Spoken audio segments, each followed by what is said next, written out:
Muy bien, bienvenidos todos y todas. Espero que estén teniendo una linda semana. Hoy día, como ya les decíamos, tenemos el inicio de nuestra séptima sesión, junto esta vez al profesor y pastor Néstor Míguez. Sin embargo, queremos iniciar de una forma bastante sentida, eh, pues hace algunos días, lamentablemente, falleció el gran teólogo latinoamericano Juan Stam, a quien le queremos dedicar primero esta sesión y unas breves palabras, las cuales algunas fueron escritas por un integrante del seminario, quien es Harold Segura. Juan Stam Bowman nació en agosto de 1928 en Nueva Jersey, Estados Unidos de Norteamérica.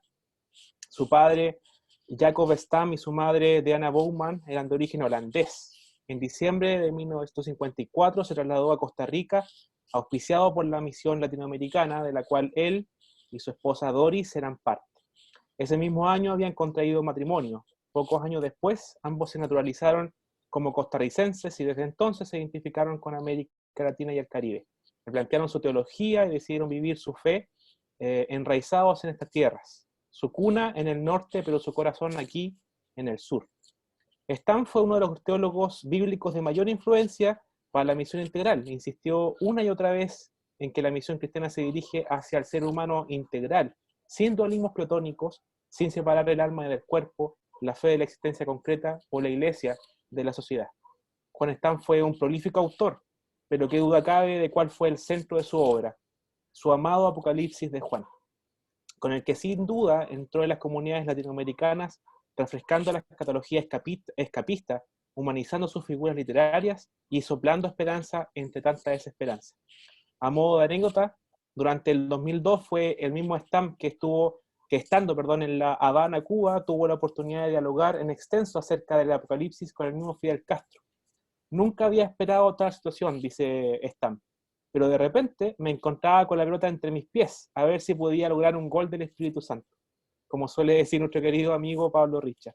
Oré a Dios, traté de organizar mis ideas y comencé a responder sus preguntas. Comencé a aclararles que esa palabra no significa, la palabra apocalipsis, no significa catástrofe, hecatombe o calamidad, como su mala fama lo ha hecho creer, sino que el significado de apocalipsis es la manifestación desde la esperanza en el Mesías Jesús.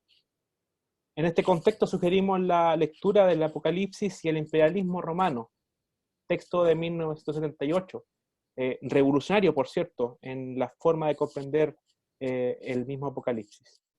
¿Qué te decimos ahora que te fuiste?, dice Harold Segura.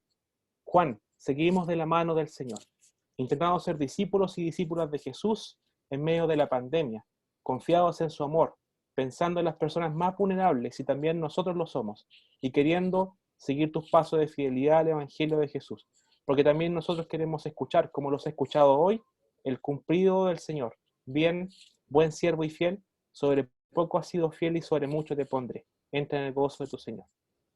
Termino con las palabras de Harold, que cita la oración keniana: de la cobardía que no se atreve a enfrentar nuevas verdades, de la pereza que se conforma con medias verdades, y de la arrogancia que cree que conoce toda la verdad, buen Señor, líbranos.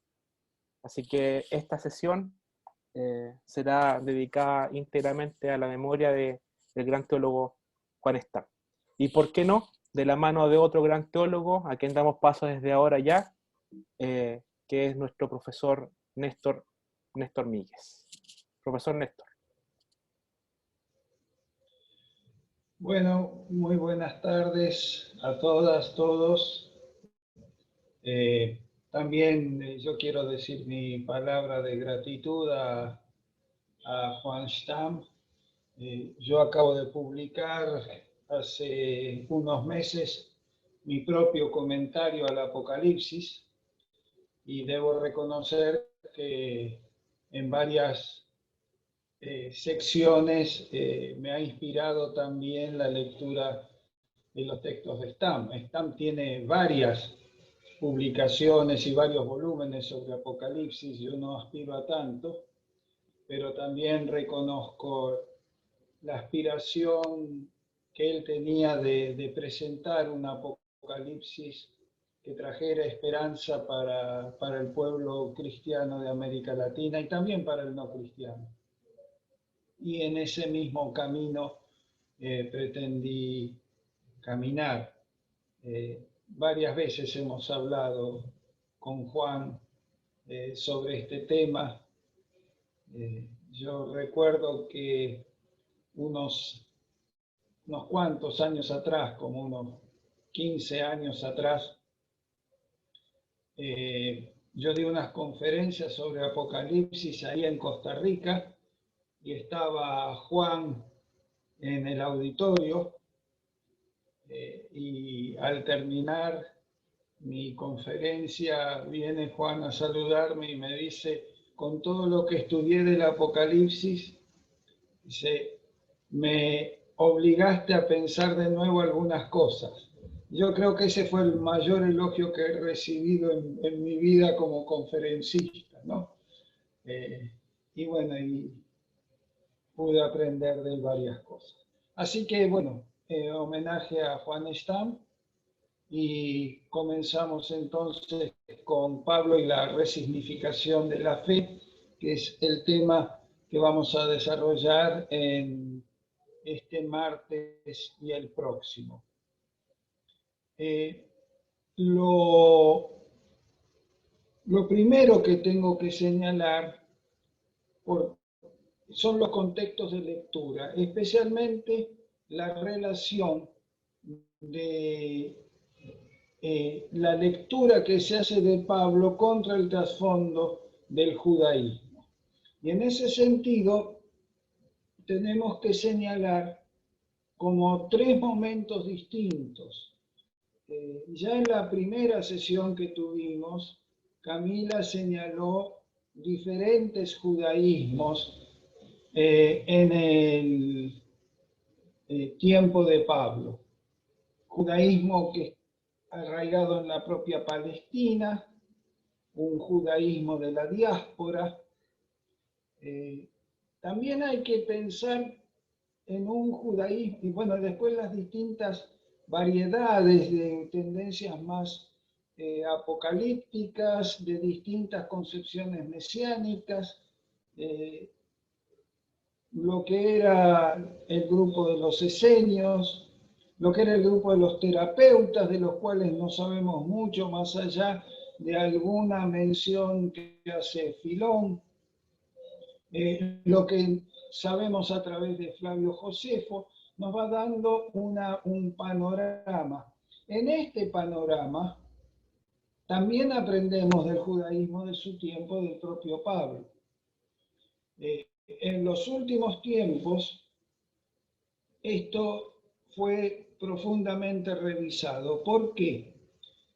Porque más allá de estos diversos judaísmos que existían en el tiempo de Pablo, de esta diversidad de enfoques de la tradición judaica que se dio en el siglo I, o para ser más exactamente, en el llamado tiempo del segundo templo, que va desde el retorno del exilio hasta la destrucción del templo en el año 70, y dentro del cual viven Jesús y Pablo, aunque en distintos lugares y de distintas maneras, con distintas formaciones. Ese judaísmo es el trasfondo sobre el cual Pablo va a desarrollar su teología.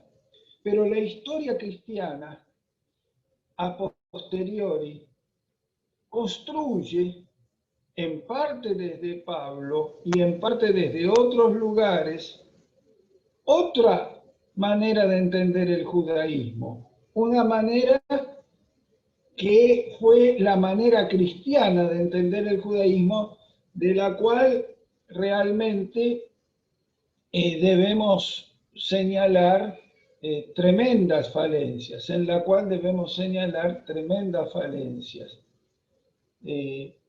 Pablo, Lucas, principalmente el Evangelio de Juan, fueron usados para ir construyendo una versión muy negativa de la tradición judaica, a tal punto que se les llega a atribuir justamente el desarrollo del antisemitismo. Esto hay que ser cuidadoso, porque cuando uno lee autores no cristianos que ni siquiera conocían el cristianismo, del propio Imperio Romano, uno ve que ya hay un gran prejuicio antijudaico en muchos escritores romanos, incluso no solamente en la parte de la filosofía y del conocimiento, sino incluso en la vida cotidiana. Había un dicho que aparece en algunas partes que dice: quien se compra un esclavo romano se compra un patrón, mostrando esa visión que tenían del judaísmo o del judío como alguien soberbio, como alguien cerrado. Y uno puede leer varios textos de distintos autores de la época romana y todos los prejuicios que había en torno de la religión judaica, aunque por razones políticas y demás era medianamente aceptada en distintos momentos y círculos. Obviamente, cuando las guerras judaicas, esa aceptación cayó bastante. Y tenemos registros en Alejandría grandemente, y en otras ciudades, de ataques a los barrios politeuma judíos. A su vez, el judaísmo tenía una fama de ser rebelde, insurreccional, y esto lo plantea también en las acusaciones que recibe Pablo, como se reflejan en el libro de los Hechos muchas veces. Y como el mismo Pablo sufre, ¿no?, a partir de lo que él relata de los padecimientos que tuvo. Algo de eso vamos a ver. Con este trasfondo del prejuicio ya existente y luego con la separación y acusación que fue creciendo en la historia cristiana antijudía, se generó una visión de Pablo como el que tuvo la valentía y la capacidad de separar al cristianismo del judaísmo, cosa que no es totalmente cierta, aunque obviamente Pablo marca sus diferencias con los distintos sectores que constituían el judaísmo de su tiempo. Después voy a hablar un poquito más de esto. Esa historia cristiana, para los que somos de tradición evangélica, debe avergonzarnos, porque si uno lee los escritos de Lutero sobre el judaísmo, realmente uno ve allí una raíz antisemita. Es notable cómo Lutero comienza con una cierta simpatía hacia el judaísmo, a tal punto que propone que el canon del Antiguo Testamento sea el texto hebreo y no el texto griego ni el latino de Jerónimo. pero con el tiempo va tomando una posición más claramente antijudía hasta que al final de sus últimos años, los escritos que tiene sobre el judaísmo son verdaderamente procaces, ¿no? De manera que en ese sentido, por eso digo, la historia cristiana conoce esto que obviamente llega a su culmen con el Holocausto y el desarrollo de los campos de concentración en el nazismo. Pero cuando uno ve la historia medieval, y acá yo señalé Lutero, pero podría señalar también muchos otros autores de la tradición romana y demás, en toda la historia medieval siempre el judío es representado como una persona soberbia, el usurero, la persona sin escrúpulos, toda esa construcción que fue llevando a la posición antijudía que campeó en el mundo occidental muy claramente en muchos sectores hasta la Segunda Guerra Mundial. Y finalmente hay que hablar de la actualidad post-holocausto. Lo que significó la Shoah, el holocausto, hizo reflexionar a muchos y mirar hasta qué punto justamente esta construcción prejuiciosa que había hecho la interpretación y teología cristiana sobre sus propias raíces judías eran parte de esta construcción, como dije, de prejuicio. Y entonces empieza a reexaminarse la visión que tenemos del judaísmo, de los tiempos de Jesús y de los tiempos de Pablo. Y ahí aparecen estudios de distintos autores, hay que señalar principalmente Sanders,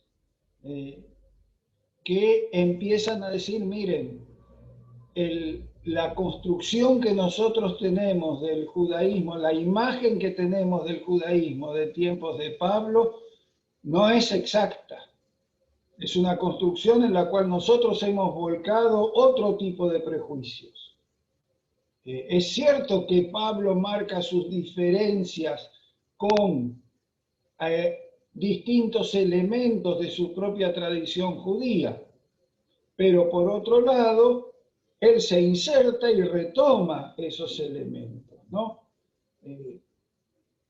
Si no, volvemos a caer en un marcionismo que la Iglesia desechó ya en el siglo II. ¿Cómo es esta reconstrucción? Bueno, hay distintas formas y niveles. Yo estuve mirando en mi propia biblioteca, tengo como 10, 12 libros sobre distintas maneras en las cuales se ha intentado recomponer. Desgraciadamente, de las dos principales corrientes que constituyen el mundo judío del tiempo de Jesús, tenemos muy poco material de la misma época. De los fariseos no tenemos ningún material directo del siglo I. Tenemos las recolecciones de los dichos y comprensiones del fariseísmo sobre finales del siglo I, después de la destrucción del templo. O sea, después de la muerte de Pablo también.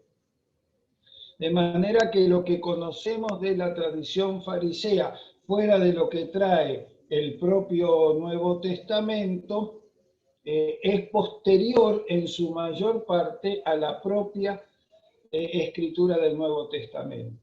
En cambio, tenemos de los judaísmos alternos, digamos así, mucho más material, a través de los rollos del Mar Muerto, de los famosos textos de las cuevas de Qumran, a través de algunos resabios que quedan, no todos, sino algunas partes de la obra de Filón, de Flavio Josefo, y algunos textos de grupos apocalípticos. Allí encontramos justamente estos grupos que no son los centrales, vamos teniendo material que nos permite reconstruir de una manera un poco más objetiva la dinámica que tenía y la teología que desarrollaba el judaísmo en tiempos de Pablo. De manera que nosotros tenemos que pensar, por eso yo pongo el título, los contextos de lectura, cómo Pablo fue leído en distintos contextos, cómo fue leído por sus contemporáneos en relación con el judaísmo de su tiempo, cómo fue leído a través de la historia cristiana que fue construyendo sobre la base de Pablo, pero también del Evangelio de Juan y del libro de Hechos, un prejuicio antijudío, y cómo esto está siendo revisado, revisto en la actualidad post-holocausto. Seguimos adelante.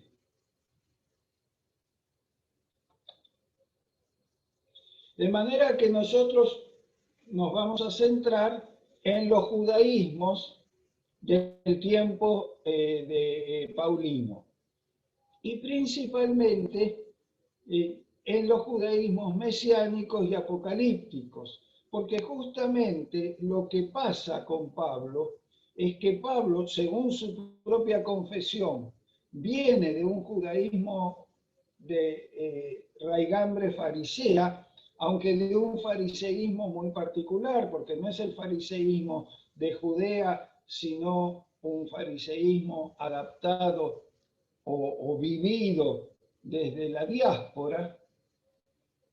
Entonces, en ese fariseísmo que tiene Pablo,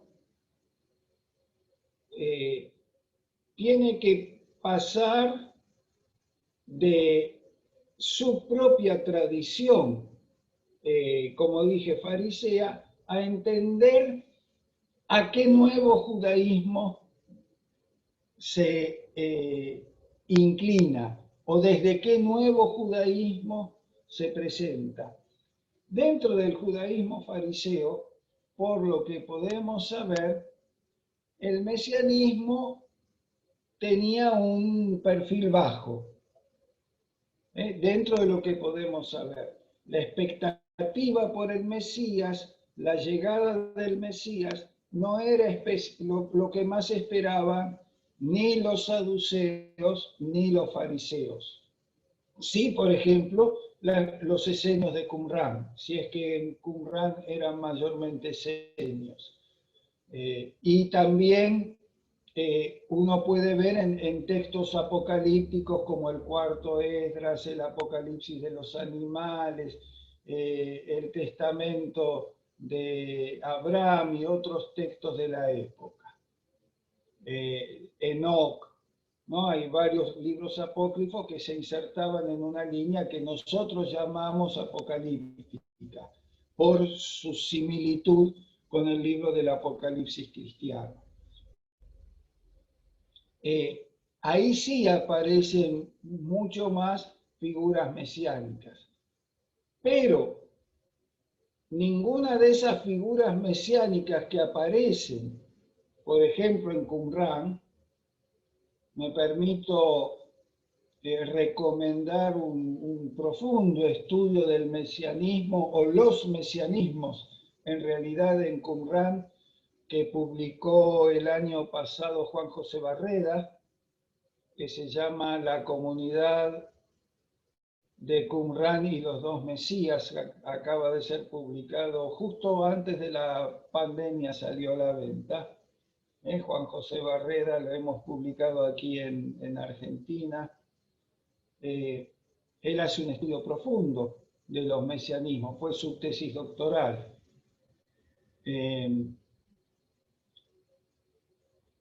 Esto implica una visión distinta del judaísmo. No es que Pablo de la tradición judaica, lo que él desecha, dice explícitamente en Filipenses, lo tiene por basura, es su tradición farisaica.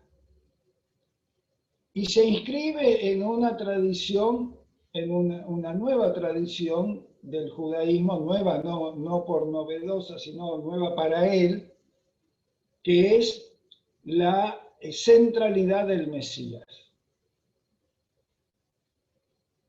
Pero ahí introduce una nueva variación, porque esa centralidad del Mesías es el Mesías universal. Pasamos a la siguiente placa. Un mesianismo universal, ya no es el Mesías del pueblo hebreo, ya no es el Mesías de Israel, que era lo que uno puede encontrar en las distintas variantes de los grupos mesiánicos y apocalípticos judíos, sino que se plantea un mesianismo universal. Y un mesianismo universal es la construcción de un nuevo pueblo. Nosotros lo voy a desarrollar, lo voy a proponer más claramente en la tercera sesión que me toca, o sea, la próxima vez que me toque intervenir. Pero la idea que incluso un estudioso de Pablo desde el judaísmo, como es el rabino Jacob Taubes, señala, Pablo se propone construir un nuevo pueblo de Dios, un nuevo Israel de Dios. Es decir, retomar la herencia de Abraham, no por el camino de Moisés, sino por el camino del Mesías. Taubes dice, en realidad, Pablo no se propone ser un nuevo Abraham, menos todavía un nuevo Adán, ese Jesús, sino un nuevo Moisés. El Moisés mesiánico frente al Moisés de la ley, de su anterior convicción farisea. Y ese Moisés, esa nueva fe, se remonta a Abraham no como padre de un pueblo étnico, sino como padre de un pueblo de la fe. Y por eso el eje no es un nuevo Moisés, sino un nuevo Adán. Cristo es el nuevo Adán, por lo tanto, quien recupera la totalidad de la humanidad para la obediencia a Dios. Entonces se produce este elemento que está muy claro en Gálatas, principalmente. Hay un mesianismo universal, un nuevo pueblo. Dentro de ese nuevo pueblo ya no hay distinción, ya no hay judío y griego, ya no hay esclavo y libre, ya no hay varón y mujer, ya no hay distinción, pero al mismo tiempo todo ahora es distinto. Porque justamente al no haber esas distinciones, todo se vuelve distinto.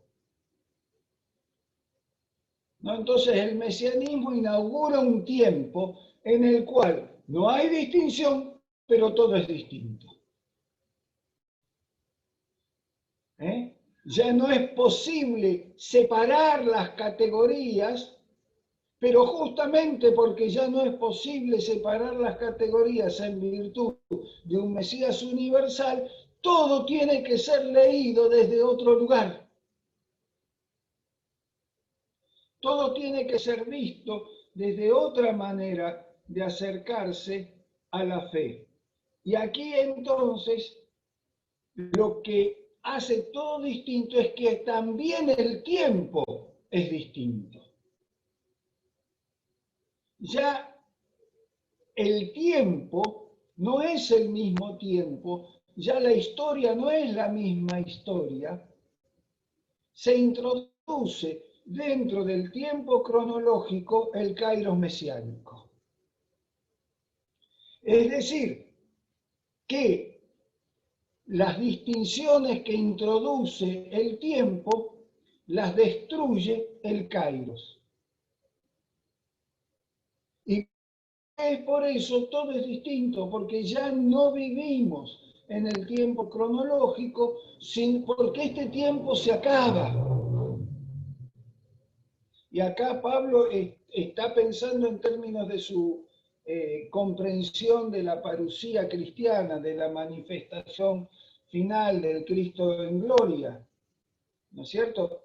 Que para Pablo no es segunda venida. Esto el otro día, en otro curso que estoy dando, me surgió esta pregunta que me hicieron algunos alumnos. Pablo jamás habla de segunda venida. Porque para Pablo, Cristo está presente. Entonces, quien está presente no puede venir. Por eso el lema de nuestro curso, ya no vivo yo, sino que Cristo vive en mí. Si Cristo vive en mí, no es que puede venir como alguien de afuera, porque yo ya lo tengo presente en mi propia vida. Por eso Pablo usa la expresión, especialmente en la carta a los tesalonicenses, usa parusía, que significa manifestación, presencia. Esa presencia que ahora está oculta, secreta, en misterio, se va a hacer manifiesta en gloria. Lo que ahora conocemos como misterio de la fe va a ser la manifestación plena y gloriosa de ese Mesías, objeto de la fe. Autor, esto en Hebreos, ¿no? Que no es solamente de Pablo, pero uno podría así aplicar a Pablo esta frase de Hebreos, autor y consumador de la fe. ¿No? Después, si viene al caso, discutiremos un poco esta distinción que se ha hecho entre la fe de Jesús y la fe en Jesús, cosa con la cual no me quiero meter demasiado. Ya Mariano algo dijo sobre esto en su momento. Yo voy a volver en alguna otra oportunidad sobre el tema. Pero entonces lo que quiero señalar es que el kairos mesiánico, por la resurrección, es el primogénito de los muertos, va a decir después en las cartas deuteropaulinas, Efesios y Colosenses, donde van a retomar estos probablemente discípulos de Pablo, van a retomar y explicitar en otros términos lo que Pablo dice. Este tiempo nuevo es la primicia que ya está establecida en el tiempo histórico. En Romanos 8 Pablo lo va a decir. Nosotros que tenemos las primicias del Espíritu, también gemimos por la redención de nuestros cuerpos, ¿no? De manera que hay un reconocimiento de un tiempo cronológico, pero dentro de ese tiempo cronológico se ha manifestado el kairos mesiánico. Esto hace que todo sea distinto. Justamente uno de los autores modernos, no cristianos, que ha tomado, que se ha dado el trabajo de leer a Pablo y de su influencia, Giorgio Agamben titula su libro El tiempo que resta, y trabaja muy a fondo justamente esta idea de cómo el tiempo mesiánico se hace presente para alterar el tiempo cronológico.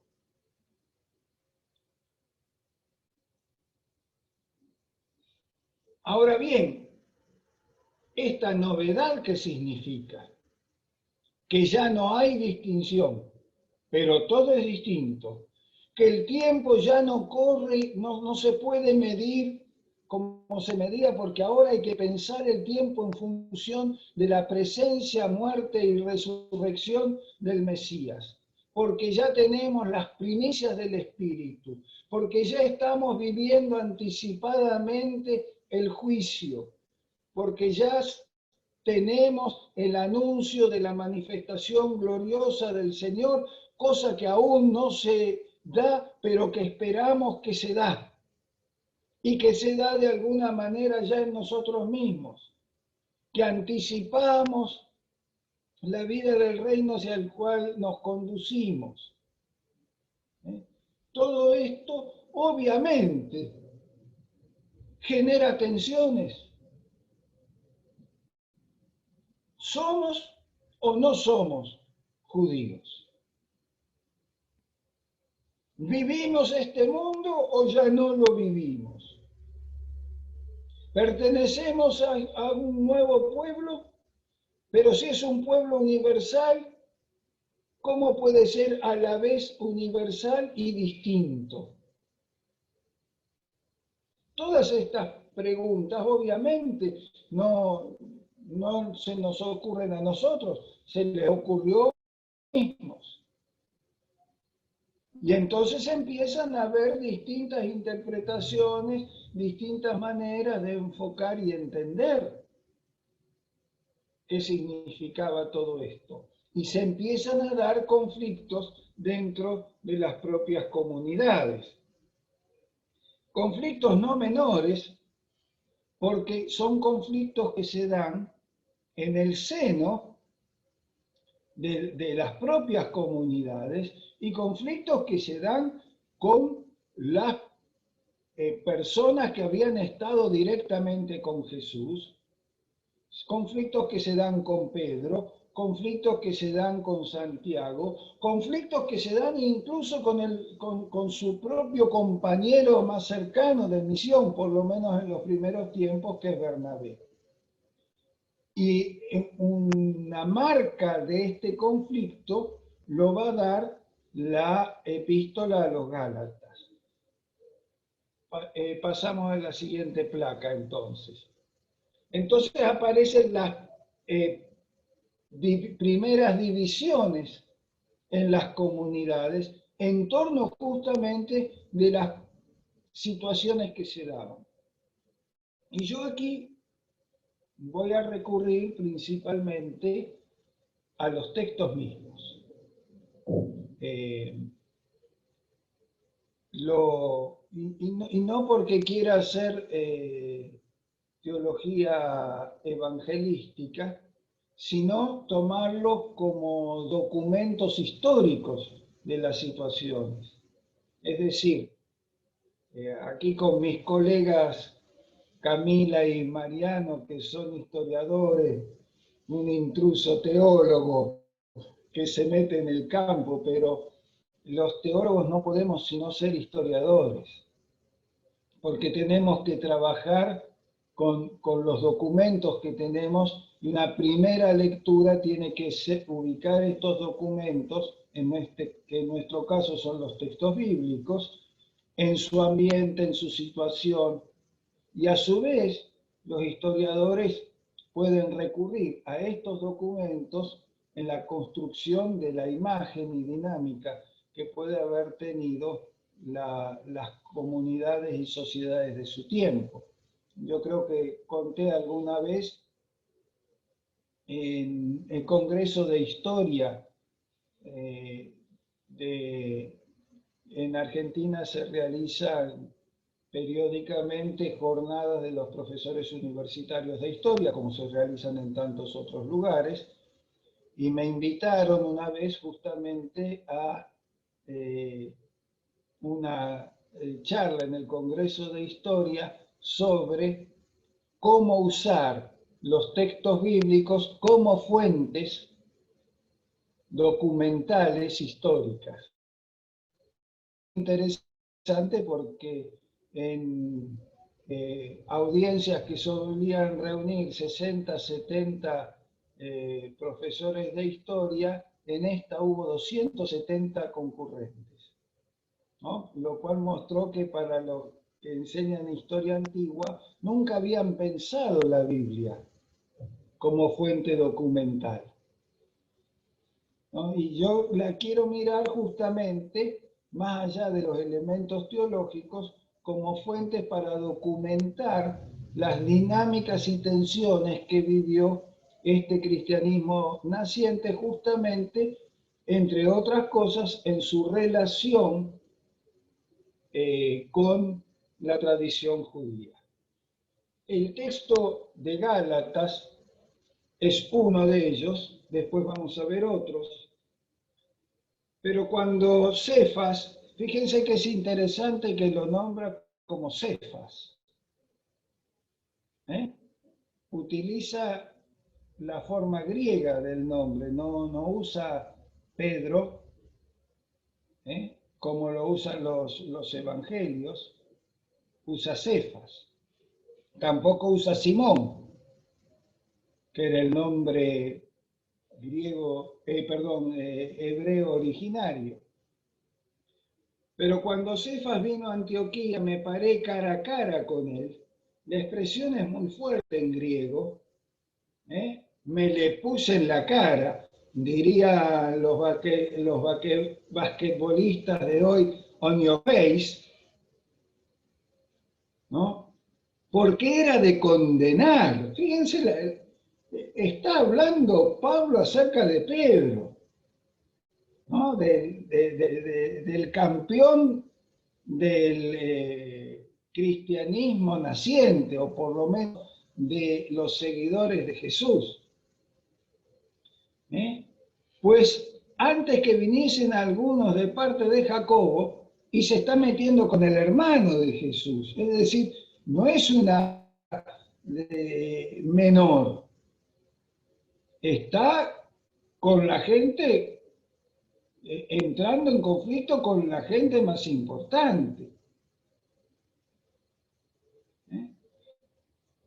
Cefas comía con los gentiles, pero después que vinieron, se retraía y se apartaba porque tenía miedo de la circuncisión, de los de la circuncisión. No tenía miedo de la circuncisión porque ya estaba circuncidado, ese es otro tema. Pero sí tenía miedo de aquellos que venían. ¿Por qué los llama los de la circuncisión? Porque aquí está planteando no solamente el judaísmo, sino una manera de entender la identidad judía. Es decir, entender que el judaísmo se centra en esta tradición o esta marca cultural y corporal que era la circuncisión. Pero fíjense lo que esto significa. Significa que Pedro estaba compartiendo la comensalidad con gentiles que habían aceptado la fe en el Mesías Jesús y que llegado un momento aparece una presión de el grupo que persistía en Jerusalén y se aparta. En su simulación participaban también los otros judíos, de tal manera que aún Bernabé fue también arrastrado por la hipocresía de ellos. Fíjense que también la palabra que usa hipocresía. Es decir, está diciendo, esta no es la convicción, esto lo hacen para quedar bien. La palabra hipocresía en la tradición cristiana es quizá el insulto más fuerte. Es justamente el que, según el Evangelio de Mateo, Jesús usa para los fariseos. Y habla de simulación. Es decir, no es, según Pablo, ellos no obran desde una convicción, sino que obran para quedar bien con este otro sector. Pero cuando vi que no andaban rectamente conforme a la verdad del Evangelio, dije a Pedro delante de todos. Miren el nivel de esta confrontación. Si tú, siendo judíos, vives como los gentiles y no como judíos, ¿por qué obligas a los gentiles a judaizar? Nosotros, judíos por naturaleza, aunque no somos de los gentiles pecadores, sabemos que el ser humano, el hombre, no es justificado por las obras de la ley, sino por la fe en Jesucristo. Nosotros también hemos creído en Jesucristo para ser justificados por la fe de Cristo y no por las obras de la ley, por cuanto las obras de la ley nadie será justificado. Todo el tema de la justificación y la relación entre justicia, ley y demás la voy a desarrollar más extensamente en la última sección. No quiero meterme demasiado en ese tema. Ahora, para mí es un tema central. Lo que quiero señalar es que él está diciendo, Pablo está diciendo, no alcanza con ser judío para ser salvo. Si ese judaísmo no se completa con la fe en el Mesías Jesús. Y que los gentiles que tienen esa fe conocen la salvación aunque no practiquen la ley judía y aunque no se circunciden. Y quienes participan de esta fe, sea desde el judaísmo, sea desde la gentilidad, ya no se distinguen. Por eso decíamos antes, no hay distinción y por eso todo es distinto. Porque no hay distinción, no se pueden sostener las mismas prácticas que había antes. Y por lo tanto se puede compartir la misma mesa. Por lo tanto, ya no rigen las normas de pureza que regían antes. Ahora, esto obviamente genera un conflicto. Es decir, aquí empieza a verse que Pablo no rompe con el judaísmo, pero sí empieza a poner una semilla de un conflicto que terminará por diseminar, valga el juego entre poner la semilla y diseminar, ¿no es cierto?, estas comunidades cristianas, estas nacientes comunidades cristianas. Pasamos a otro texto que nos ayuda también a profundizar un poco esto, que es el texto de 1 Corintios, porque aquí ya tenemos un posible elemento más de identificación. Dice a los corintios, ahora ya no a los gálatas, sino a otra comunidad que Pablo mismo ha creado, porque he sido informado acerca de vosotros, hermanos míos, por los de Cloé, que hay entre vosotros contienda. Quiero decir que cada uno de vosotros dice, yo soy de Pablo, y yo de Apolos, y yo de Cefas, y yo de Cristo. ¿Acaso está dividido Cristo? ¿Fue crucificado Pablo por vosotros? ¿Fuisteis bautizados en el nombre de Pablo? Doy gracias a Dios de que a ninguno de vosotros he bautizado, sino a Crispo y a Gallo, para que ninguno diga que fuisteis bautizados en mi nombre. También bauticé a la familia de Estéfanas. De lo demás, no sé si he bautizado a algún otro, pues no me envió Cristo a bautizar, sino a predicar el Evangelio, no con sabiduría de palabras, para que no se haga vana la cruz de Cristo. Aquí nos está mostrando no solamente que hay un conflicto, sino que hay pluralidad de comprensiones del Evangelio de Jesús a partir de distintas tradiciones. Entonces, está Cefas, fíjense que nuevamente lo nombra Cefas, lo cual representaría esa tradición que ya vimos en Gálatas,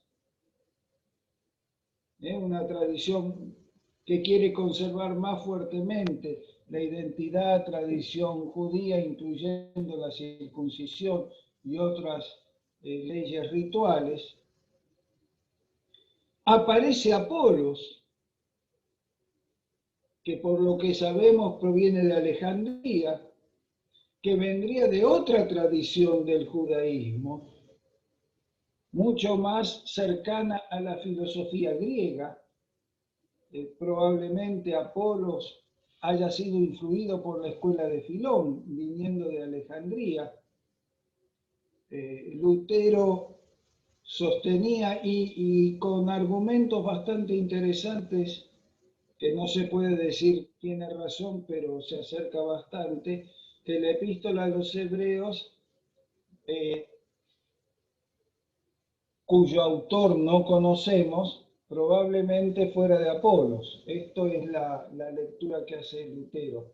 Y algunos elementos de su argumentación son bastante interesantes. De manera que ahí tendríamos otra interpretación del Mesías, ¿no? Como el sumo sacerdote eterno de la orden de Melquisedec y todo lo que desarrolla la epístola de los hebreos, lo cual ciertamente es bastante distinto de la teología paulina.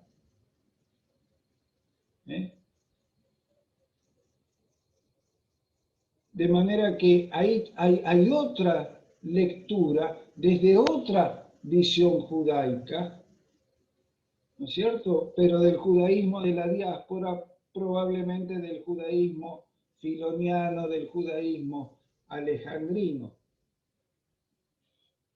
Y después está la propia interpretación de Pablo, que como vimos señala ahora toda distinción anterior queda en suspenso, pero a su vez todo es distinto. Y después está la pregunta que otros dicen yo soy de Cristo. Ahí no está claro cuál es el sentido, si habría un partido específicamente que se identifica directamente con Jesús y no con ninguno de los mensajeros, que tendría una visión más mística de la relación directa con Jesús, un misticismo, ¿no? Porque entonces desaparecerían los mediadores, sea Pablo, Apolo, Cefas, para tener una visión mística de arrebatamiento por el propio Cristo, etcétera, etcétera. Entonces aquí lo que me interesa de mirar esto es justamente cómo Pablo va a señalar, ¿no?, estas divisiones. Y que estas divisiones tendrían que ver incluso con ritualidades, porque acá aparece en un documento muy temprano, ya sabemos que las cartas de Pablo son los primeros documentos, aparece el tema del bautismo y la relación entre el bautismo y el líder. Yo se los digo como pastor, ya veo, muchas veces la gente dice, no, a mí me bautizó tal pastor, como si la marca de quien lo bautizó de alguna manera definiera qué tipo de cristiano es. Mire, acá ya eso ocurre. Y Pablo dice, no, no quiero yo que el bautismo sea motivo de división, porque el bautismo debe ser el motivo de la unidad.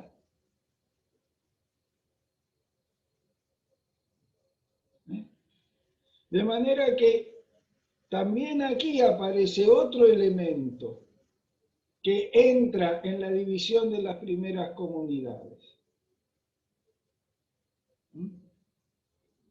Y no quiero extenderme mucho más porque ya vamos llegando a la hora del corte, pero de alguna manera esto introduce otro elemento que también va a aparecer en los versículos siguientes, cuando Pablo distingue los modos en los cuales las distintas culturas, y empieza a distinguir. Los griegos piden sabiduría, los judíos piden señales, nosotros creemos en el Cristo resucitado. Es decir, se diferencia o diferencia la fe mesiánica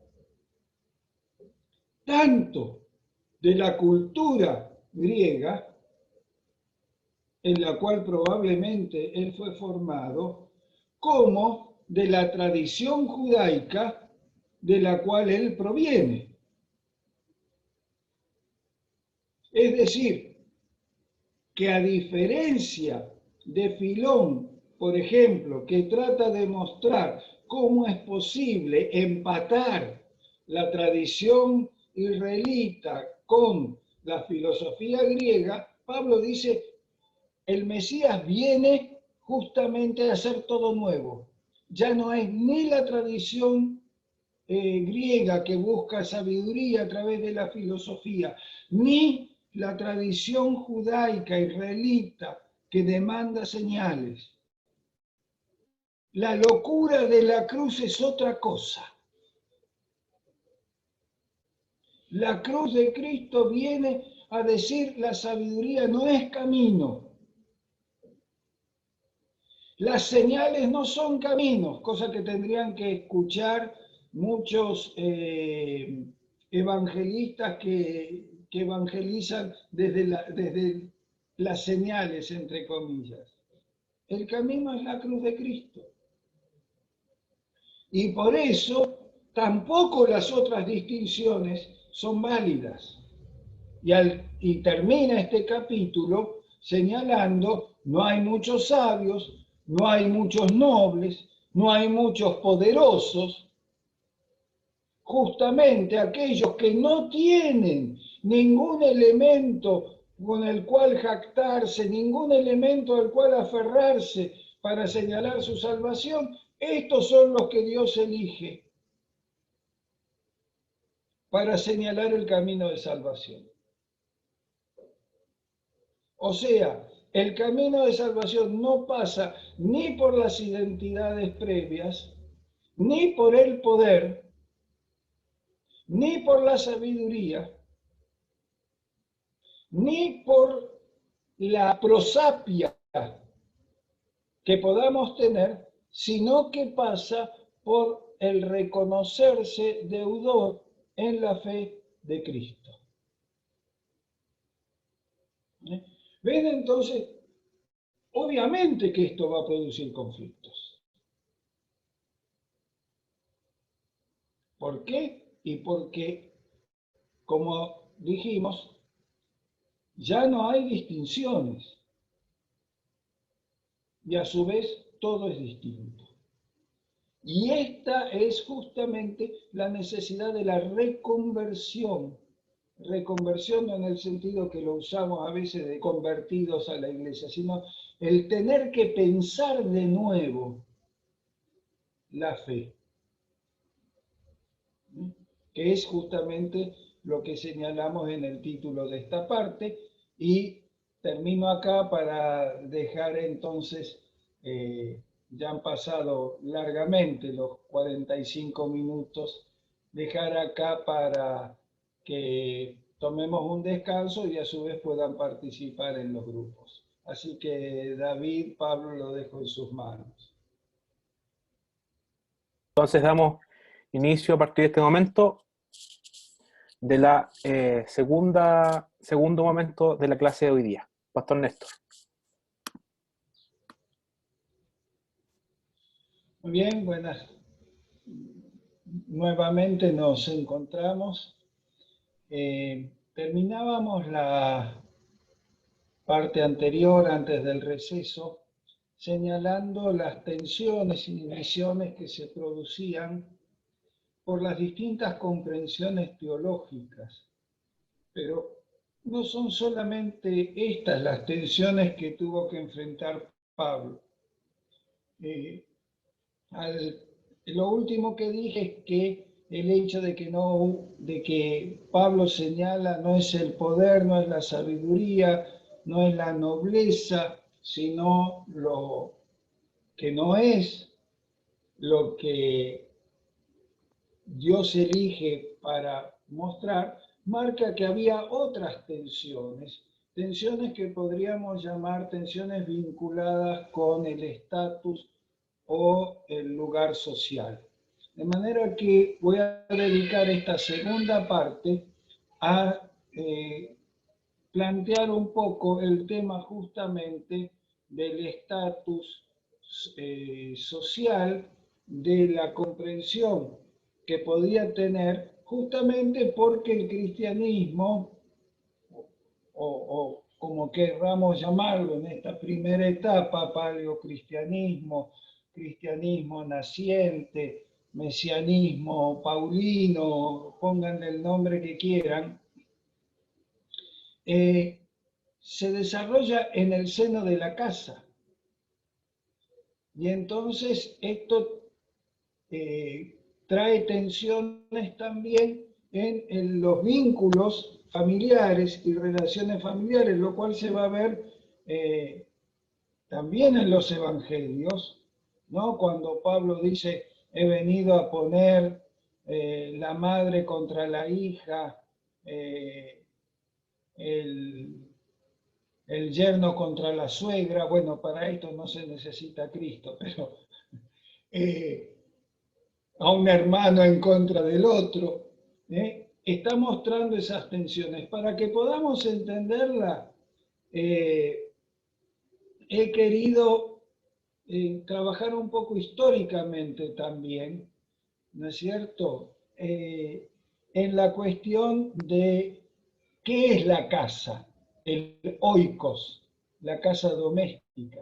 Para eso les presento un pequeño esquema de cómo era la casa griega o romana, que en ese sentido se parecían mucho.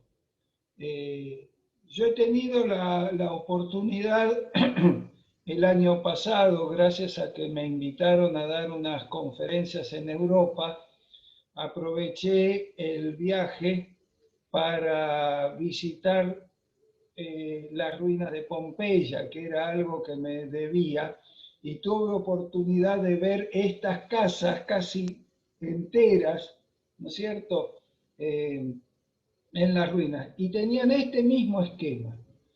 Y voy a explicarlo un poco porque nos ayuda a entender incluso también algunas cuestiones en torno de cómo se desarrollaba, probablemente, quizá, cómo se desarrollaba la reunión cristiana. Si ustedes miran a la entrada, no tengo la flecha acá, pero a la entrada, ustedes ven, la entrada sería la parte que está hacia arriba, que está marcada con una doble barra, porque había dos puertas, una puerta a la calle y una puerta de rejas interior.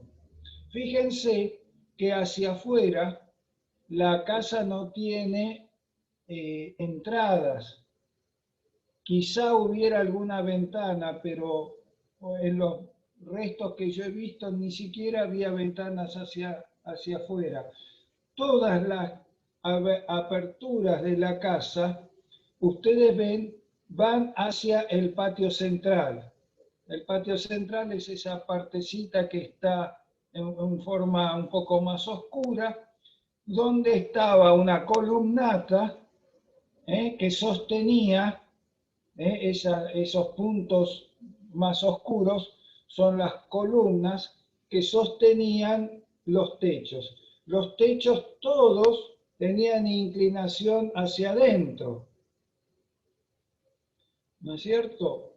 Y el patio tenía también un declive hacia el centro, que es donde está ese cuadrado marcado, allí con rayitas diagonales, que ese era el aljibe o pozo de agua, de manera que las aguas de lluvia caían sobre ese patio y en el patio se deslizaban hacia el pozo de agua, que tenía normalmente una torre, pero también tenía unos agujeros en la base de la torre por donde penetraba el agua que se acumulaba en ese pozo y que después tenía unas poleas para poder sacarla con un balde o con un cántaro.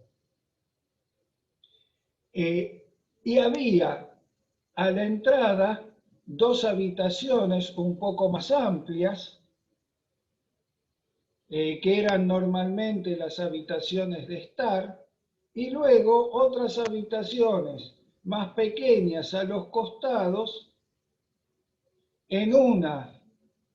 En un sector de esas habitaciones era el sector de los varones, androceo, y el otro sector opuesto era el sector de las mujeres, o gineceo. Por un lado estaba el padre. A veces una de las habitaciones del frente eran la habitación matrimonial, otras veces era un estar.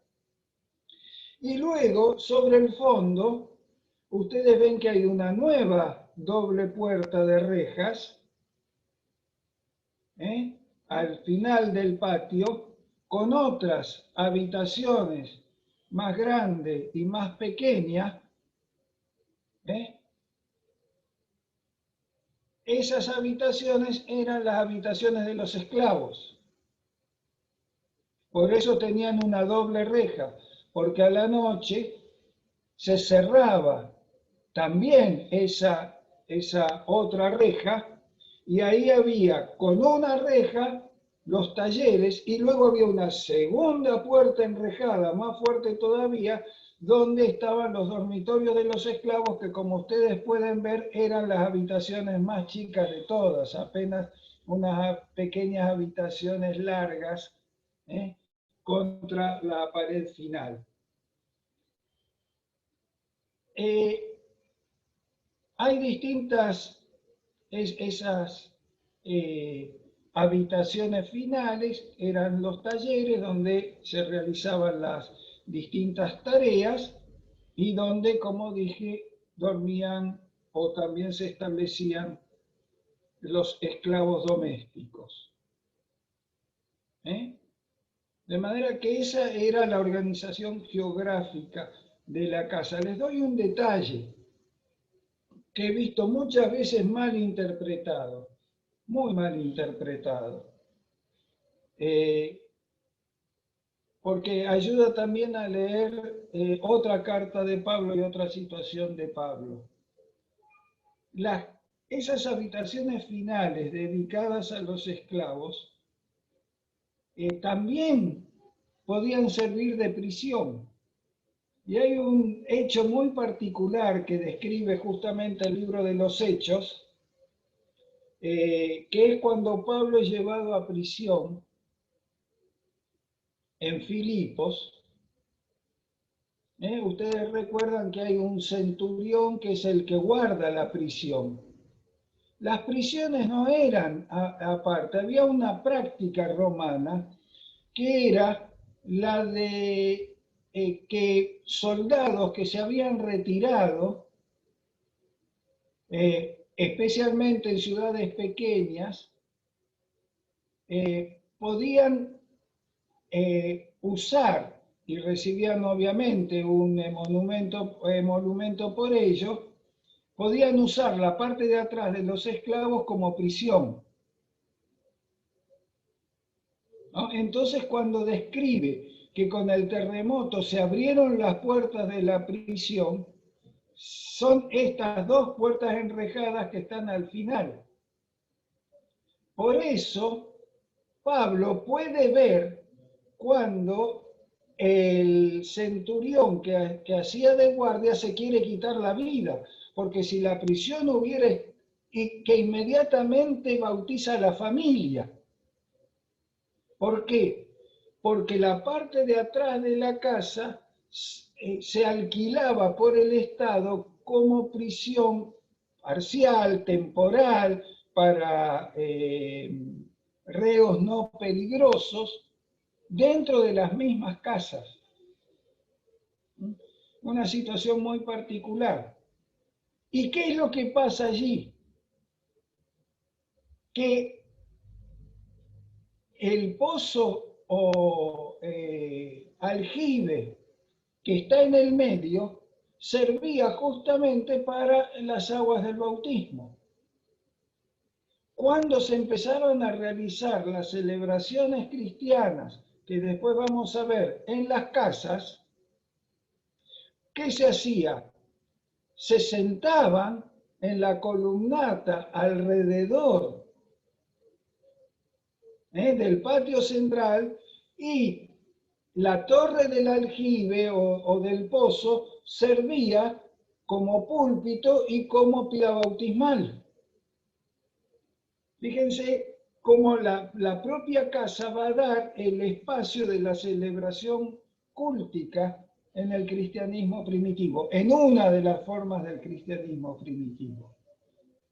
Esta era la disposición física del oikos, que de alguna manera también va a ser determinante. Pero además de la disposición física estaba la jerarquía del oikos. La jerarquía del oikos que vamos a ver en la siguiente placa,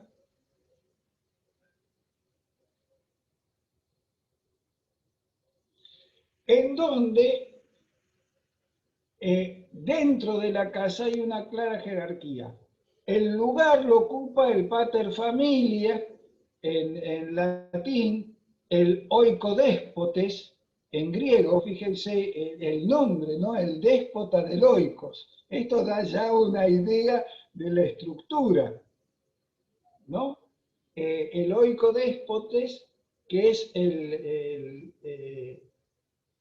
padre de familia, el verdadero dueño de todo, acompañado por la esposa, Giné, de ahí el gineceo, ¿no es cierto? Luego en esta jerarquía están los hijos varones, que son los que tienen vocación hereditaria. Después las hijas mujeres que no tienen vocación hereditaria, que ocupan la esposa, los hijos varones y las hijas mujeres ocupan esas habitaciones que estaban a los costados del patio. Y después vienen los esclavos domésticos, que son los que estaban en la parte de atrás, en la parte enrejada. Estos esclavos domésticos pueden ser de servicio, y ahí también había una jerarquía.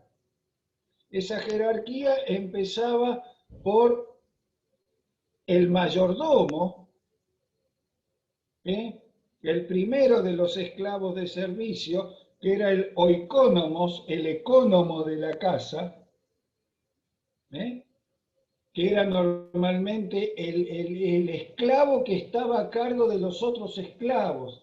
Esto aparece en las parábolas de Jesús cuando el dueño de casa que se va y deja justamente al oikónomos, al encargado de supervisar a los otros esclavos. Normalmente este era un esclavo de confianza, al cual se le daba incluso la posibilidad de manejar una parte de dinero, y que normalmente para ganarse la adhesión de este ecónomo, se le prometía la libertad después de un tiempo y darle un pecunio para que pudiera desarrollarse en su vida propia. También en las parábolas de Jesús aparece esto, ¿no? Del mayordomo que pierde la confianza del patrón, el patrón lo echa, entonces él después hace arreglos con los deudores del patrón, etc. Entonces, dentro de los esclavos también había jerarquías. El oikónomo o el esclavo mayordomo, el supervisor, en primer lugar. Después los diáconos, que eran los esclavos vinculados con servicios específicos. El diácono que estaba encargado, por ejemplo, de atender la cocina, asegurar el agua, etcétera, etcétera. El otro diácono que estaba encargado de la limpieza. Los diáconos eran esclavos con una función muy particular. Y finalmente estaban los esclavos niños, los esclavos más jóvenes, hijos de esclavos, que también tenían pequeñas tareas y que se los llamaba paidos en el caso de los varones, paidisque en el caso de las mujeres. Y que entonces este grupo, el ecónomo, los diáconos y los paidos o niños,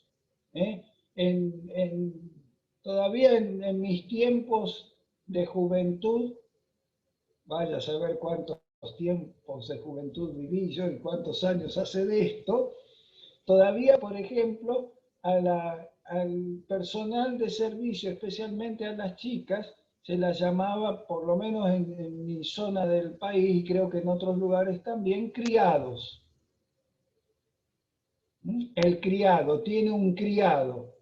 De ahí viene justamente, los criados eran servidores tomados de niños y criados en el servicio de la casa. Bueno, los paidos o las paidisque eran los criados, esclavos, hijos de los esclavos domésticos o comprados de niños, y justamente la idea era que este paido o paidisque que se criaba en la casa y que por lo tanto conocía todas las funciones y tenía la confianza y se había criado junto con los hijos, después, si se mostraba eficiente y fiel, pudiera llegar a ser el ecónomo. Pablo va a distinguir esto y dice, ¿cuál es la diferencia entre el hijo y el esclavo niño? Que el hijo va a heredar, el esclavo no va a heredar. A lo sumo podrá llegar a tener una cierta jerarquía dentro de su condición de esclavo. Y luego estaban los esclavos de trabajo, que ahí sí la palabra que se aplicaba era directamente dulos, ¿no? Los esclavos de trabajo no necesariamente son esclavos domésticos. Aunque dulos significa la totalidad de los esclavos, el dulo que está trabajando en el campo, en la mina, o que es remero en un galeón, obviamente no tiene las posibilidades que tiene un esclavo doméstico. Porque el esclavo doméstico, al vivir en el seno de la familia, ¿no?, tenía ciertas facilidades, la familia tenía que tener un mínimo de confianza en él o en ella. Y si bien a la noche los encerraban, como vimos en esos ergástolos, de ahí que la palabra ergástolo también ha llegado a significar prisión, aunque en realidad originalmente significa taller de ergas. Vimos en la placa anterior, era la parte posterior de la casa donde estaban los talleres y donde dormían los esclavos. Pero no solamente el oikos fue el lugar de la evangelización, porque el otro lugar de la evangelización fue el taller artesanal, la otra iglesia. Ya vimos que Pablo desarrolla su ministerio trabajando día y noche, dice en Tesalónica, ¿no? Y que cuando llega a Corinto se reúne con otros artesanos de su mismo oficio, Áquila y Priscila, y que también el taller artesanal fue el lugar donde se desarrolló gran parte de la misión cristiana urbana. Aquí yo les puse una maqueta de lo que era la organización física de un taller artesanal. En este caso se trata de alfarería. Ustedes ven que si miran a la izquierda abajo, se ve como que alguien está trabajando en un torno de alfarero, y más atrás, en la segunda parte, en la parte trasera de la casa, están otros dos trabajadores, probablemente ordenando, amasando barro o preparando materiales, y después hay estantes donde se están secando los cacharros. Esto es de un taller de alfarería. El taller tenía esto, y ustedes ven, está cortado. En muchos casos, el corte significaba que había un entrepiso, de tal manera que el artesano y su familia a la noche se ubicaban para dormir o para descansar en el entrepiso. Yo he visto también ahí en Pompeya algunos lugares de depósito de las artesanías, y también talleres del artesano donde tenían una parte abierta a la calle. Incluso, por ejemplo, ahí en Pompeya se ve pequeños, que hoy llamaríamos comedores o restaurantes, o donde a la calle daba la cocina porque cocinaban para vender, ¿no? De manera que el delivery no es un invento tan reciente. Es probable que Pablo pasara mucho tiempo de su misión en estos talleres artesanales. Y aquí también había una jerarquía: el artesano, sus colaboradores y los esclavos que trabajaban para él. En esta imagen que tenemos aquí, probablemente quien está al frente es el artesano que está trabajando sobre el torno, y los que están atrás preparando el barro y preparando los elementos, y por lo que se ve podría haber allí un pequeño horno o algo por el estilo, serían los esclavos. Como ven, los esclavos quedan en la parte que no da a la calle, justamente para evitar la huida. De manera que el taller artesanal formó la otra iglesia, el otro espacio donde se desarrolló la evangelización. Y esto también tiene que ver con las formas de comprensión que tiene Pablo de las funciones y la destrucción de las jerarquías que se dan en la iglesia. Entonces, yo quisiera, para ir avanzando, cómo esto influye también en la vida de las iglesias. Y nuevamente vamos a ir a algunos textos, para mostrar esto en las fuentes primarias, que es la documentación. En este caso es la carta de Pablo a los Corintios. Como dije, Pablo evangeliza en Corinto, según el libro de los Hechos, básicamente a partir del taller. En el caso de Pablo, su artesanía era la confección de carpas, según dice, pero esto habría que entenderlo con no solamente la confección de carpas en el sentido moderno de la palabra, sino lo que podríamos llamar toldero, hacer toldos, un hábil cosedor de telas pesadas, que no solamente tenía que coser, en muchos casos tenía que parafinar las telas para hacerlas impermeables. Las carpas usaban mucho, las carpas o tiendas se usaban mucho en los puertos para cubrir la mercadería en tránsito, ¿no? Cuando se descargaba mercadería antes que se retirara por carros hacia el interior o se trasladara a otros barcos, y pasaba varios días en puerto, había que protegerla del sol y de la lluvia, y esto se hacía a través de carpas o tiendas. también en los mercados, donde había que poner toldos para protegerse del sol, para resguardar las mercaderías.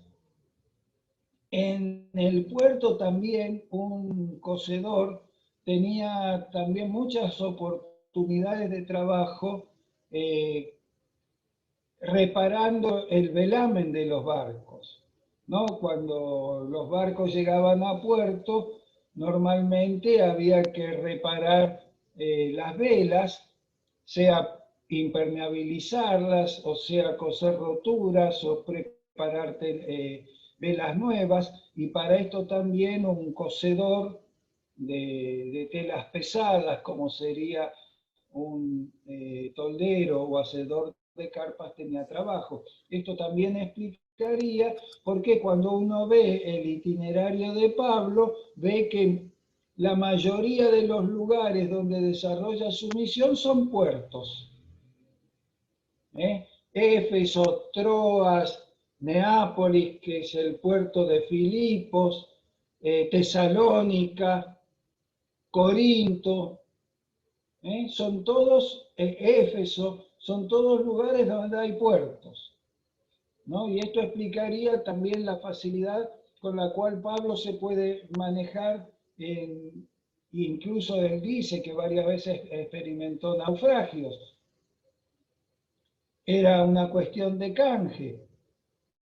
Yo arreglo el velamen de este barco, a cambio me llevas a tal lugar, ¿no? De manera que tenemos que ver también las transacciones cotidianas. Ahora bien, volviendo entonces al tema de cómo esto genera tensiones. Tensiones en las iglesias de las casas. Y como dije, no solamente están las tensiones teológicas entre los seguidores de Apolo, de Pablo, de Pedro, los que podrían reclamar una unión mística directamente con Cristo, como vimos en el primer capítulo, sino que también acá aparecen las distinciones en el estatus social.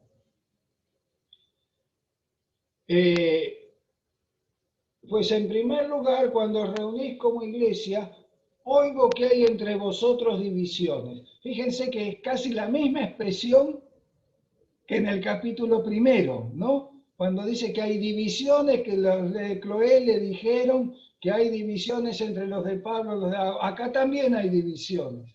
Y en parte lo creo, porque es preciso que entre vosotros haya disensiones para que se haga manifiesto quiénes son los aprobados. Nuevamente, acá hay lo que podríamos llamar un test de fidelidad a Cristo. Cuando se reúnen, no es para comer la cena del Señor, porque al comer cada uno se delata a tomar su propia cena. Y uno tiene hambre y otro se embriaga.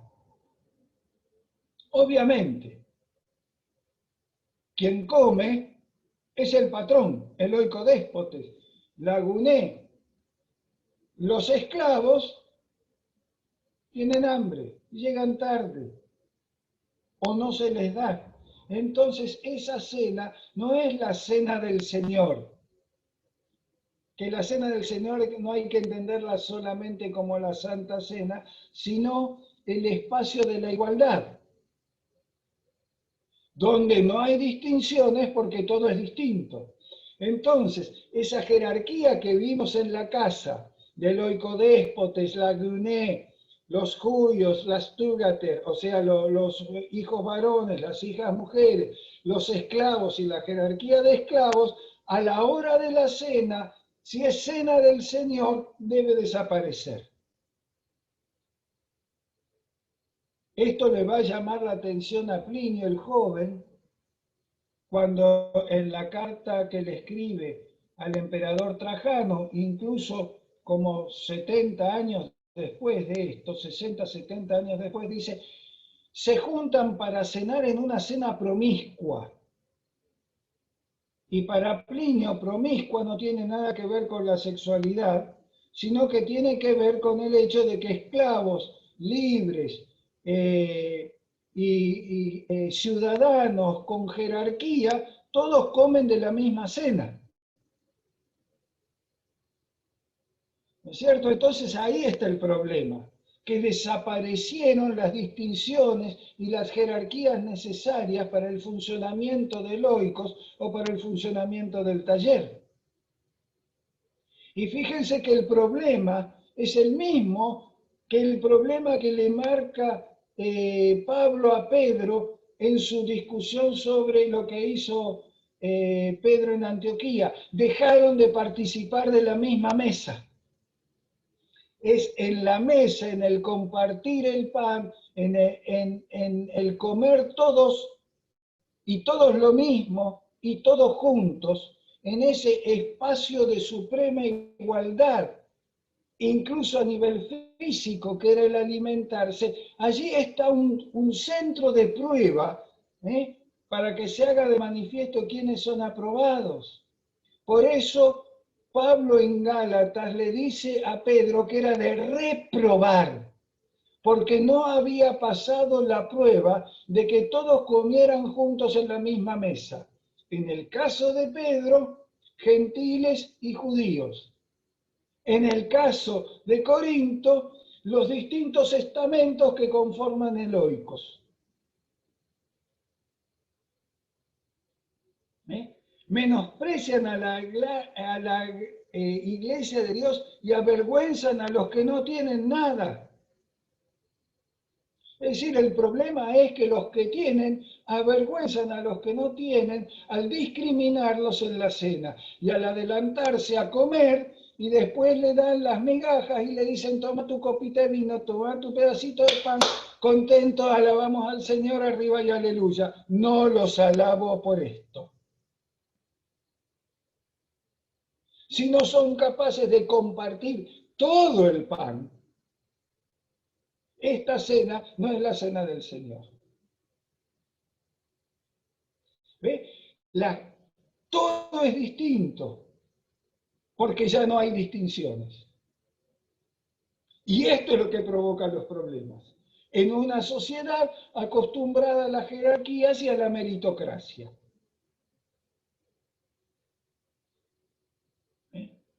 Y entonces agrega unos versículos más adelante, después de señalar lo que normalmente nosotros, por lo menos los que participamos de la iglesia, escuchamos: yo recibí del Señor lo que también nos ha enseñado, que el Señor Jesús la noche que fue entregado tomó el pan.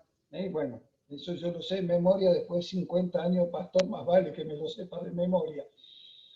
Y ahí Pablo introduce un elemento que va a ser llamativo, del cual nuevamente mi promesa es que lo voy a tratar en el siguiente tema para no desviarme del núcleo de hoy. Dice, esta es la sangre del nuevo pacto. Si nosotros miramos el Evangelio de Marcos y el de Lucas, en los textos más antiguos no dice la sangre de un nuevo pacto, sino que dice la sangre del pacto. Lucas, el Evangelio de Lucas, que sí es paulino, sí dice la sangre del nuevo pacto. Y el Evangelio de Juan directamente no tiene esa frase. Y esta distinción es importante, porque ¿por qué Pablo introduce la palabra nuevo pacto? Es decir, hay un pacto anterior y este es uno nuevo. Mientras que Mateo y Marcos dicen, esta es la sangre del pacto. Esa distinción va a ser teológicamente importante para entender a Pablo. Pero lo dejo aquí como un tema a desarrollar más profundamente en las próximas clases o en la conversación que tendremos la semana que viene. Quiero concentrarme aquí, porque después de decir que el pan es el cuerpo del Señor, que que la copa es la sangre del Señor, quien come y bebe indignamente sin discernir el cuerpo del Señor, juicio come y bebe para sí. ¿Por qué me detengo en este versículo? Porque dice sin discernir el cuerpo del Señor y no dice el cuerpo y la sangre del Señor. ¿Por qué? En mi lectura, y esto lo va a corroborar después el capítulo siguiente, el capítulo 12, cuando habla de discernir el cuerpo del Señor no se refiere al pan de la Eucaristía, sino que se refiere a la iglesia como cuerpo. Es decir, quien participa de la cena y no reconoce que todos somos parte de un mismo cuerpo, ese es el que es reprobado.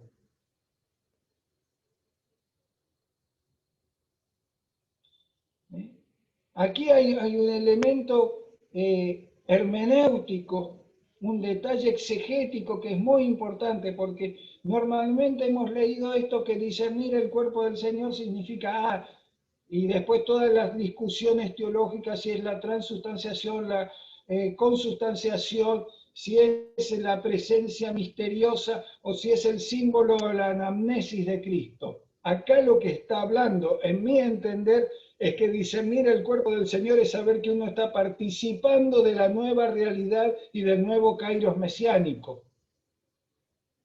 Que uno se ha integrado a un cuerpo que no reproduce las distinciones y diferencias del cuerpo social, sino que se configura con un nuevo pueblo donde ya no hay esas jerarquías de varón y mujer, de esclavo y libre, de griego y de judío.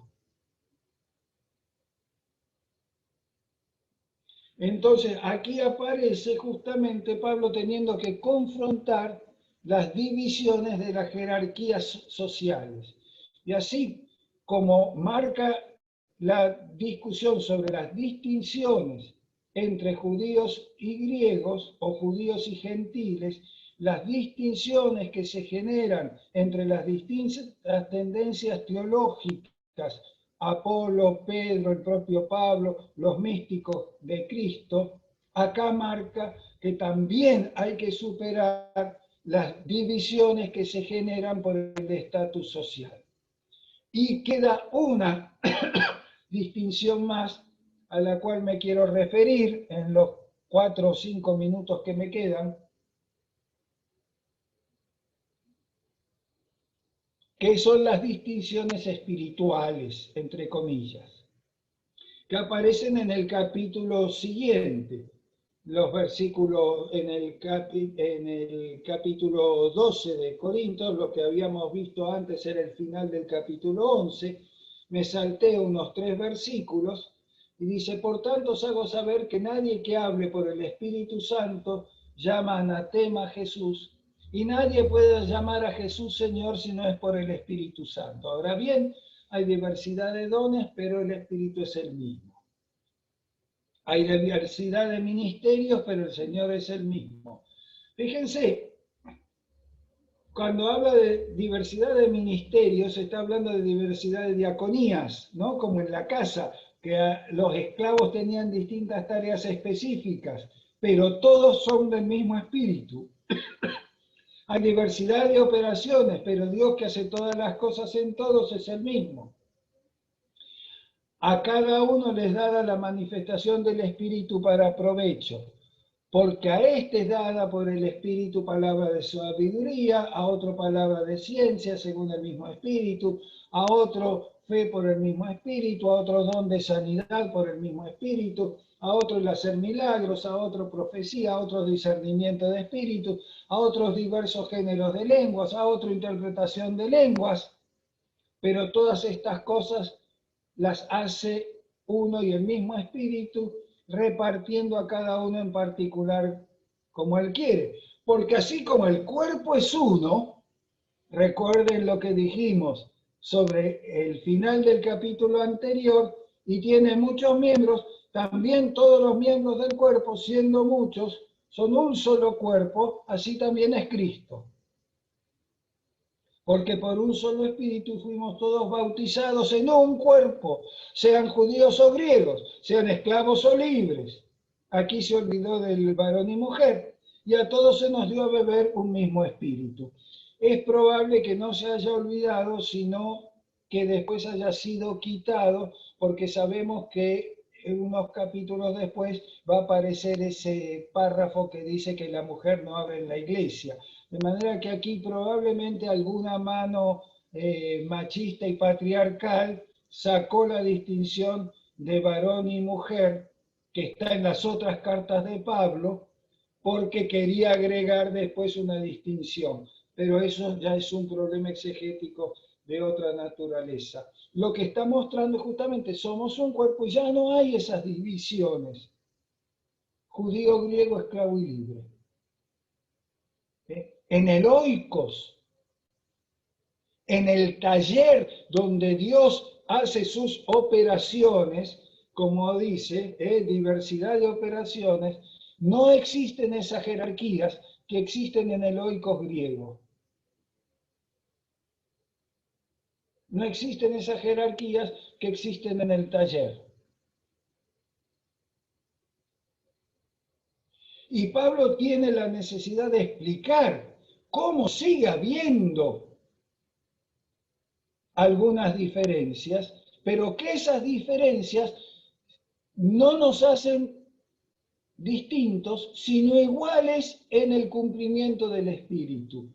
De manera que todos fuimos bautizados en un mismo Espíritu. El versículo final de esto, ¿no? Todos fuimos bautizados en un cuerpo. Aquí aparece el bautismo como un elemento unificador. Nuevamente, nos estamos refiriendo a lo que decía en el primer capítulo, que el bautismo no tiene que ser un elemento diferenciador, sino por el contrario, es el que anula las jerarquías. De manera que aquí Pablo tiene que empezar a discernir nuevos elementos de la fe. Tiene que empezar a discernir justamente lo que va a provocar la discusión con el judaísmo. No hay judío y griego a la hora de la fe. Lo que va a provocar la discusión con el orden jerárquico romano. No hay esclavo y libre. Lo que va a provocar la discusión con otros elementos de la distinción. No hay varones, hijos varones e hijas mujeres. No hay unos que tengan vocación hereditaria y otros que no la tienen. En Cristo todos somos hijos, todos somos uno. Entonces, esto va a ser lo que, curiosamente, yo diría más que curiosamente, paradójicamente, va a provocar las divisiones. El hecho de reconocer que todos somos uno es lo que va a provocar las divisiones. Porque Pablo postula desarticular de esta manera las divisiones. Y esto va a ser lo que obviamente va a generar después distintos tipos de rupturas, entre otras la ruptura con la tradición judaica más firme, pero esto ya estamos hablando en las finales del siglo I.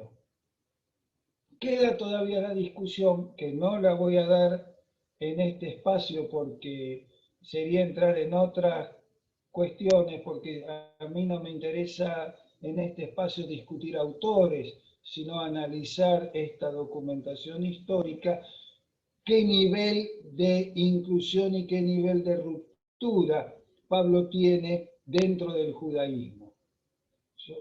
Distintos autores, Sander, Eisenbaum, Neusner, otros tratan estos temas, pero a mí no me interesa discutir eso, por lo menos en este tiempo, porque además se me acabó el tiempo cronológico y solo me queda el kairos mesiánico para encontrarnos de nuevo la semana que viene.